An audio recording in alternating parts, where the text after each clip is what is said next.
یہ وہ اسم اعظم ہے جس کے ذریعے سے جو مانگا جائے اللہ دے دیتے ہیں، اور جو دعا کی جائے اللہ قبول کر لیتے ہیں۔ جناب نبی کریم صلی اللہ علیہ وسلم نے فرمایا، اسم اعظم، اللہ کا اسم اعظم ان دو آیات مبارکہ میں پوشیدہ ہے۔ وَإِلَٰهُكُمْ إِلَٰهٌ وَاحِدٌ لَا إِلَٰهَ إِلَّا هُوَ الرَّحْمَٰنُ الرَّحِيمُ، یہ سورہ بقرہ کی آیت ہے۔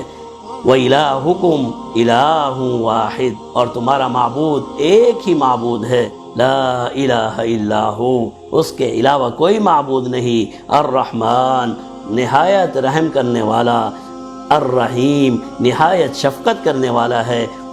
اور دوسری آیت، اللہ لا الہ الا هو الحی القیوم۔ تو دیکھیے ان دونوں آیتوں میں لا الہ الا ہو کے الفاظ مشترکہ ہے۔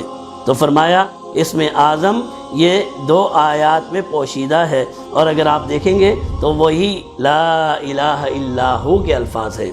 تو لا الہ الا ہو یہ ایسے الفاظ ہیں جنہیں ہمیں دعا میں ہمیشہ ان الفاظ کو اپنی دعاؤں میں شامل کریں۔ یہ وہ اسم اعظم ہے جس کے ذریعے سے جو مانگا جائے اللہ دے دیتے ہیں، اور جو دعا کی جائے اللہ قبول کر لیتے ہیں۔